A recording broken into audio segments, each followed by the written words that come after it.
மூவரு கடவுளின் அருளும் ஆசீரும் வழி நடத்துதலும் பாதுகாப்பும் உங்களோடு இருப்பதாக. இறைமகன் இயேசுவின் பெயரால் பாஸ்கா காலத்தின் 6ஆம் ஞாயிறு நற்செய்தி சிந்தனைக்கு உங்கள் அனைவரையும் அன்போடு அழைக்கின்றேன். நாம் அனைவரும் இறைவனின் அமைதியை கொண்டவர்களாய் வாழ இன்றைய திருவழிபாடு நமக்கு அழைப்பு கொடுக்கின்றது.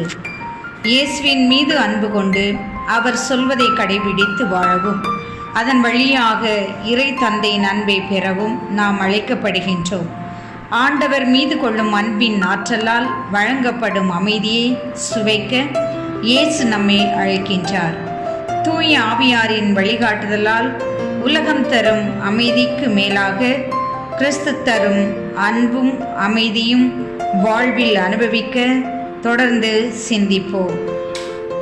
அன்பை போல அமைதியும் சீடர்களின் வாழ்க்கையில் முக்கியமான ஒன்றாக உள்ளது. என் அமைதியை விட்டு செல்கிறேன் என்பது இயேசுவின் வாக்குறுதியாகும். தனி மனிதர்களும் சமூகங்களும் நாடுகளும் குடும்பங்களும் நாடி தேடும் ஒன்று அமைதி.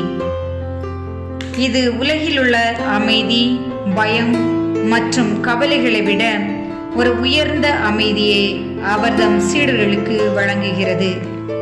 இந்த அமைதி நம்பிக்கையும் பயமற்ற தன்மையும் கொண்டதாக சீடர்களுக்கு உறுதிப்படுத்துகிறது.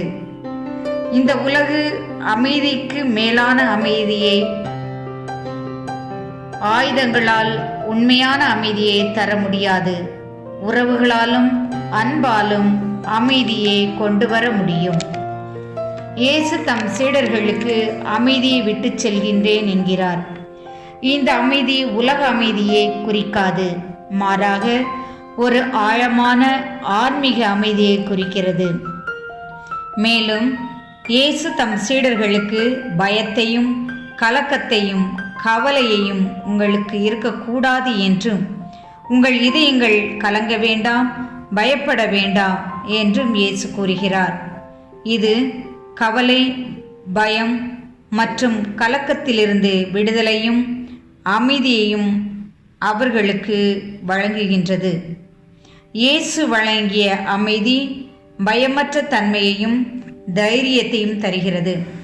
எனவே சீடர்கள் சூழ்நிலைகள் எப்படியாக இருந்தாலும் அச்சமின்றி தைரியமாக இருக்க அவர்களால் முடிந்தது. இயேசு வழங்கிய அமைதி எதிர்கால நம்பிக்கையும் திட்டங்களையும் வழங்குகிறது. சீடர்கள் எதிர்கொள்ளும் சவால்கள் யாவற்றிலும் நம்பிக்கையுடன் எதிர்கொள்ள முடிந்தது. யோவான் 14:27 என் அமைதியை நான் உன்னிடம் விட்டு செல்கின்றேன், என் அமைதியை நான் உனக்கு தருகின்றேன். உலகம் கொடுப்பது போல் நான் உங்களுக்கு கொடுக்கவில்லை. உங்கள் இதயங்கள் கலங்க வேண்டாம், பயப்படவும் வேண்டாம். இந்த உலகம் துன்பம் நிறைந்ததாக, குழப்பம் நிறைந்ததாக, மன அமைதி அற்றதாக, மகிழ்ச்சி அற்றதாக இருக்கும் சூழலில் இந்த குழப்பம், துன்பம் இவற்றின் மத்தியில் சிலர் மகிழ்ச்சியாகவும் அமைதியாகவும் இருக்க கற்றுக்கொண்டிருக்கின்றார்கள். இயேசுவை அனுபவித்தவர்கள், இயேசுவின் பிரசன்னத்தில் தூய ஆவியை தன் வாழ்வில் கொண்டவர்கள், இறைவனுக்காக அர்ப்பணித்தவர்கள், அவர்கள் ஒவ்வொருவரும் அனுபவித்த துன்பங்கள் ஏராளம். ஆனாலும் அவர்கள் ஆண்டவர் இயேசு ஒருவரால் தர முடிந்த அமைதியை பெற்றுக்கொண்டு மகிழ்ச்சியாக சான்று பகர்ந்தார்கள். விடியாத இரவும் இல்லை, முடியாத ஒரு போராட்டமும் இல்லை. இயேசு தரும் அமைதி எல்லா நலன்களையும் உள்ளடக்கியது. நேர்மையான எண்ணங்களோடு துன்பங்களை சுகமாக மாற்றும், போராட்டங்களில் ஆற்றலையும் சக்தியும் தரும். மனிதர்கள், நண்பர்கள், உறவுகள் தர முடியாத அமைதியை இயேசு தருகின்றார். எத்தனை சொத்தும் சுகமும் பணமும் பொன்னும் பொருளாதாரமும் இருந்தாலும் மனதில் அமைதி இல்லையேல் நிம்மதி வாழ்வில் இல்லை. இந்த சூழ்நிலையில் அமைதியை தேடி எங்கு செல்கின்றோம்? படுகுழியை நோக்கி தேடுகின்றோமா? இறைவனை நாடி தேடி அமைதியை அனுபவிக்கின்றோமா? சிந்திப்போம். வெளிப்புற நாட்டங்களால் அமைதியை தேடி சென்றால் நிலையற்றதாக மாறிவிடும். ஆனால் ஆண்டவர் இயேசு நிரந்தரமான அமைதியை நமக்கு விட்டுச் செல்கின்றார். அவரிடம் அமைதி நிறைவாக இருந்தது. அந்த நிரந்தர அமைதியை, மகிழ்ச்சியை நிறைவாக இயேசு தருகின்றார். அந்த அமைதி உடலுக்கும் உள்ளத்திற்கும் ஆன்மாவிற்கும் எல்லா சூழ்நிலைகளிலும் எல்லா நிலைகளுக்கும் மகிழ்ச்சியை தருகின்றதாக அமைகின்றது.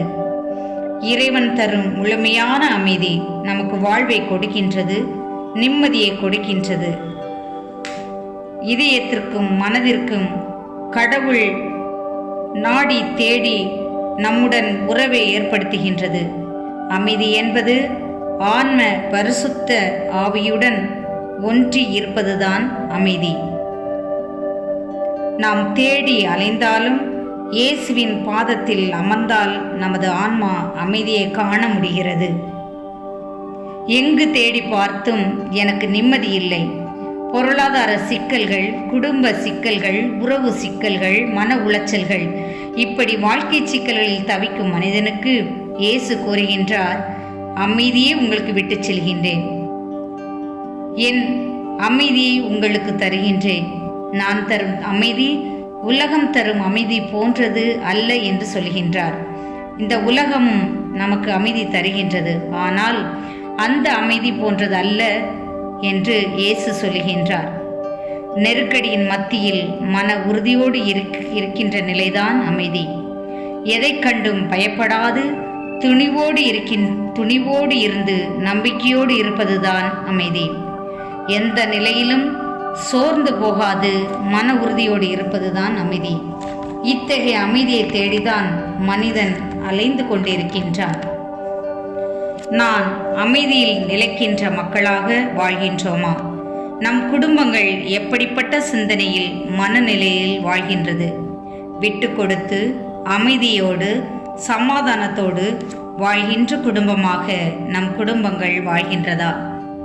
புறக்கணிப்பிலும் வேதனையிலும் குழப்பத்திலும் சோதனையிலும் தனிமையிலும் கலக்கத்திலும் விரக்தியிலும் வேதனையிலும் இறைவன் தரும் அமைதி நம்முடைய நோய், போராட்டங்கள், எதிர்ப்புகள், ஏமாற்றங்கள், தோல்விகள், குழம்பியிருக்கும் நேரங்களில் இயேசு தரும் வார்த்தை உங்களுக்கு அமைதி உரித்தாகுக என்று. அமைதியை தேடி அலையும் உள்ளங்களுக்கு தஞ்சம் ஆண்டவர் இயேசுவிடம் மட்டும்தான் உண்டு என்ற நம்பிக்கையில் தஞ்சம் அடைவோம். அமைதியின் இறைவன் நம் உள்ளங்களுக்கும் குடும்பங்களுக்கும் நம் வாழ்வுக்கும் நிலையான அமைதியை தர நாம் ஜெபிப்போம். இயேசுவே, எம் உள்ளத்தை உமது அமைதியால் நிரப்பும். எந்த சூழ்நிலையிலும் உம் மீது நம்பிக்கையை நிலைத்திருக்க செய்யும். அமைதியில் நாங்கள் நிலைத்திருந்து அந்த அமைதியில் நாங்கள் வழிநடத்தப்பட எங்கள் உள்ளங்களும் எங்கள் ஆன்மாக்களும் எங்கள் குடும்பங்களும் எங்கள் சமூகமும் எங்கள் நாடும் அமைதியில் என்றும் தலைத்திருக்க அமைதியின் இறைவனே அருள் தாரும். ஆமென்.